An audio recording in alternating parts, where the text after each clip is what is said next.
नमस्कार। Travel with MR. Sharma की इस कड़ी में माया नगरी मुंबई में आपका स्वागत है। एक शहर जहां समुंदर की लहरें उठती है, किलोल करती हैं और फिर समंदर में ही समा जाती हैं। यह शहर समंदर की अनंत गहराइयों की हलचल का साक्षी भी है और देश की आर्थिक राजधानी भी। यह मस्ती का आलम भी है और जीवन का संघर्ष भी। यहाँ बिंदास जिंदगी भी है और कामयाबी की सीढ़ियाँ भी। यह फिल्म नगरी भी है और माया लोक भी। यहाँ सपने सच होते हैं और जिंदगी सर पर दौड़ती है, कभी रुकती नहीं है। तो आइए चलते हैं माया नगरी मुंबई में और वहाँ की हलचल में शामिल होते हैं।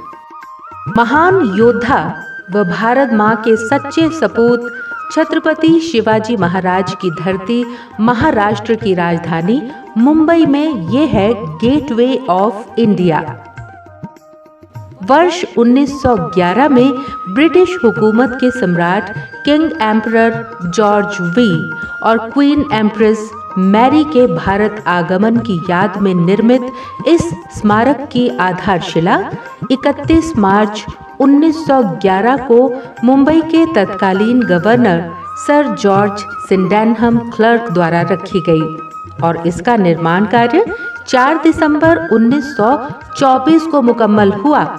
ब्रिटिश वास्तुकार जॉर्ज विटेट की देखरेख में बनाए गए इस गेटवे ऑफ इंडिया की ऊंचाई 26 मीटर यानी 50 फुट है और चौड़ाई 49 फुट है। उस समय 21 लाख रुपए की लागत से बना ये भव्य स्मारक ब्रिटिश काल की उत्कृष्ट पाषाण कला का अद्भुत एवं अद्वितीय नमूना है। तब से लेकर अब तक समुद्र के थपेड़े खाता गेटवे ऑफ इंडिया का आधार तल रोजाना हजारों मोटर बोट्स और स्टीमर्स में लाखों सैलानियों की समुद्री यात्रा का गवाह बनता है। मुंबई के गेटवे ऑफ इंडिया के सामने ताज होटल की भव्य इमारत भी अपनी अनूठी शैली की वजह से सहसा ही ध्यान आकर्षित करती है। ये वही ताज होटल है जहां 2008 में आतंकी हमला हुआ था। ताज होटल के पीछे अब्दुल रशीद भवन मुगल काल की निर्माण कला का एक अन्य उत्कृष्ट नमूना है। इसी के निकट भव्य मेट्रो हाउस भवन के भूतल में कोलाबा कोजवे मार्केट में मीना बाजार है, जहां साज सज्जा और आर्टिफिशियल ज्वेलरी का सामान बहुत सस्ते दामों पर मिलता है।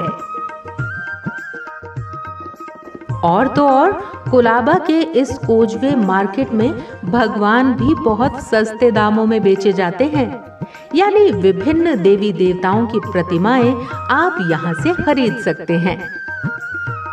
कोजवे मार्केट की बगल में कोलाबा का मोडेगर कैफे लजीज व्यंजनों के लिए अपनी अलग पहचान बनाए हुए है। यहाँ इतनी भीड़ रहती है कि इस कैफे में टेबल पाने के लिए लोग घंटों अपनी बारी का इंतजार करते हैं।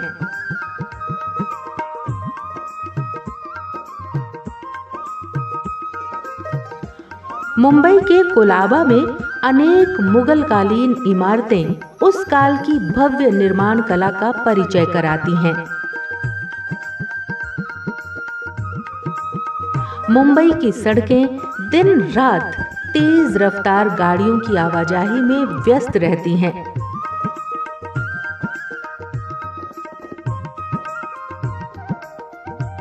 एक जुहू चौपाटी हो गया, एक बेज स्टैंड हो गया, एक गिरगांव चौपाटी हो गया, एलिफेंटा चौपाटी हो गया। सब अच्छा ही अच्छा है। सबसे अच्छा एलिफेंटा पड़ता है। यहाँ अनेक दर्शनीय स्थल हैं जिन्हें देखते हुए लगता है हम किसी अलौकिक दुनिया में आ गए हैं। ये है मुंबई का बैंड स्टैंड चौपाटी सैरगाह। यहाँ समंदर के किनारे हजारों प्रेमी जोड़े ठंडी ठंडी समुद्री हवाओं और पानी के थपेड़ों के संगीतमयी वातावरण में प्रेम आलाप करते देखे जा सकते हैं। रात के समय बैंड स्टैंड बीच का नजारा रंग बिरंगी रोशनियों की जगमगाहट में स्वर्ग सी छटा बिखेरता है। मुंबई की सड़कों पर रात का सफर बेहद रंगीन और रोमांचक होता है। रात के समय रंग बिरंगी रोशनियों से नहाई मुंबई को देखने का अलग ही आनंद है। बहुरंगी रोशनियों से जगमगाती गगनचुंबी इमारतें, सड़कें, बाजार और आसपास जगमगाते तारों के बीच कभी-कभी किसी समारोह में फूटते पटाखे और छोटी बड़ी सुरंगों के बीच जगमगाती लाइटें रात में सफर को और भी रंगीन बनाती हैं।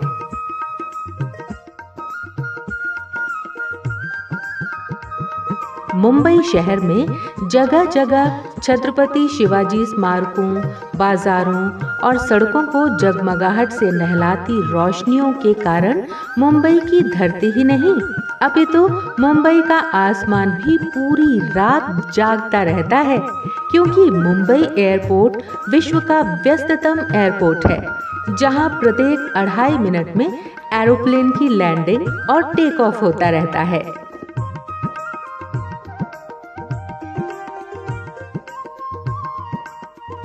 ये है एयर इंडिया का मुंबई कार्यालय और इसी रास्ते में पड़ती है national gallery of modern art Mumbai.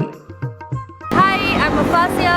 This is Girgaon Chowpatty and खाने के स्टॉल where सबसे अच्छा चटाई पाव भाजी और गोला मिलता है and this is our favorite. अब हम मुंबई के वर्ली से बांद्रा की ओर जा रहे हैं। इसी रास्ते में समंदर के बीच में स्थित हाजी अली बाबा की दरगाह आती है। इसी दरगाह के नाम से इस इलाके का नाम भी हाजी अली पड़ा है। वर्ली और बांद्रा को जोड़ने वाला ये सी लिंक यानी समुद्री पुल लगभग 8 किलोमीटर लंबा है और ये विश्व के बेस्ट सी लिंक्स में शुमार है।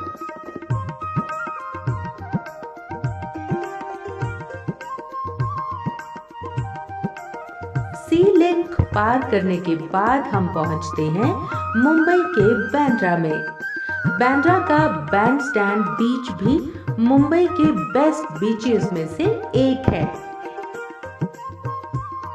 इसी बीच पर जहां एक और सैलानी समुद्री लहरों के साथ अटखेलियां करते हैं, वहीं दूसरी ओर बैंड स्टैंड बीच के किनारे सुपरस्टार शाहरुख खान के मन्नत नामक बंगले के सामने फोटो खिंचवाना नहीं भूलते।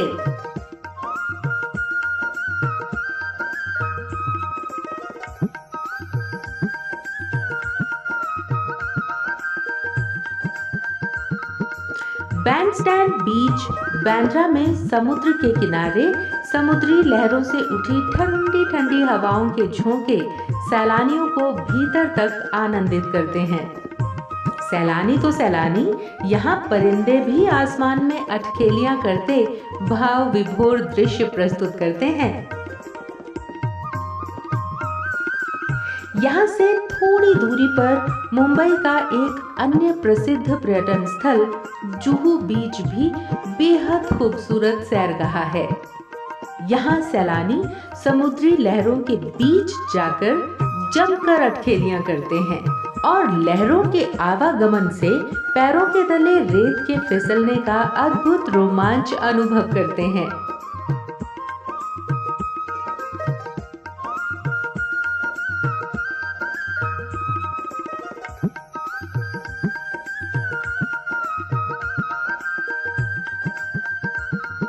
जुहू बीच के किनारे राष्ट्र पुरुष छत्रपति शिवाजी महाराज का भव्य स्मारक है, जहां सैलानी फोटो खिंचवाकर अपनी जुहू बीच की यात्रा को यादगार बनाते हैं। ये है मुंबई का प्रसिद्ध वाशी ब्रिज, जो नवी मुंबई को पुरानी मुंबई से जोड़ता है। समुद्र के ऊपर बना ये वाशी ब्रिज अत्यंत रोमांचक सफर का आनंद कराता है।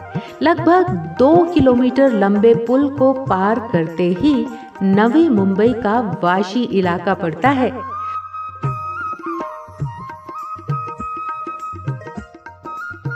वाशी से आगे नेरुल के मास्टर नरेश चौक पहुंचा जा सकता है।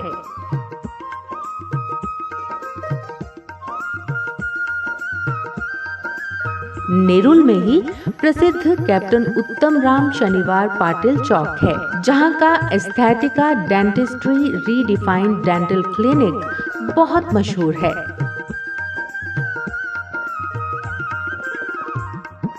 नेरुल से खारघर होते हुए पनवेल पहुंचा जा सकता है। पनवेल से दाईं ओर का सड़क मार्ग गोवा की तरफ जाता है, जबकि सामने वाला एक्सप्रेस हाईवे मुंबई को पुणे से जोड़ता है। वर्ष 2002 में बना लगभग 100 किलोमीटर लंबा ये एक्सप्रेस हाईवे देश का पहला 6 लेन कंक्रीट निर्मित सड़क मार्ग है। इस हाईवे पर तीसरी लेन में भारी वाहन चलते हैं, जबकि दूसरी लेन में हल्के वाहन चलाए जा सकते हैं। पहली लेन ओवरटेकिंग और फास्ट स्पीड गाड़ियों के लिए है। इस एक्सप्रेस हाईवे पर थोड़ा आगे जाकर बाईं ओर का सड़क मार्ग खंडाला और लोनावला को जाता है, जबकि दाईं ओर का एक्सप्रेस हाईवे पुणे की ओर जाता है। लोनावला की चिक्की बहुत मशहूर है। यहाँ चिक्की की दुकानों पर काफी भीड़ रहती है। आपने खाई है कभी चिक्की? चिक्की सर यहाँ क्लाइमेट के हिसाब से चिक्की यहाँ पसंद की जाती है। यहाँ का क्लाइमेट जो है रेगुलर वे ठंडा रहता है और इसके बाद यहाँ 18-20 प्रकार की चिक्की पाई जाती है। ग्लूकोज और शुगर जैगरी से सिंगदाना काजू की बहुत सारी प्रकार की चिक्की बनती है। मिल्क चॉकलेट चिक्की बनती है, फज बनता है, यहाँ का रेगुलर फज होता है, फज ये वैरायटी होती है। लोनावला से थोड़ी दूरी पर ऊंची ऊंची पहाड़ियों का नजारा देखते ही बनता है। इन पहाड़ियों पर टाइगर पॉइंट सैरगाह पर सैलानियों की काफी भीड़ रहती है।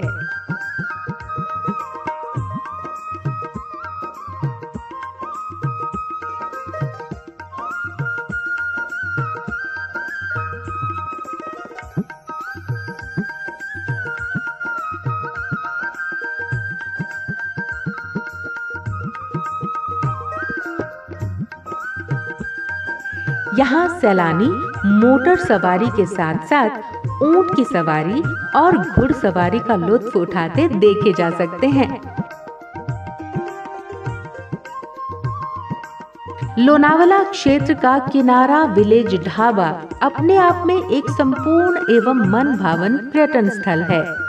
कई एकड़ भूमि में स्थापित किनारा विलेज ढाबा सैलानियों को अनेक प्रकार के हिंदुस्तानी व्यंजनों का स्वाद चखाता है।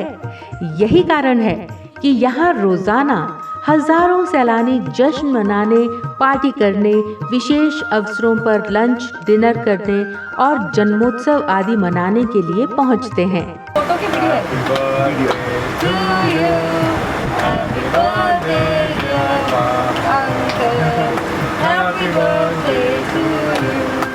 माया नगरी मुंबई की सैर में आज बस इतना ही। ट्रेवल विद MR शर्मा की अगली कड़ी में फिर मिलेंगे एक नए डेस्टिनेशन के साथ। तब तक के लिए अपना ख्याल रखिएगा। बाय बाय, नमस्कार, जय हिंद।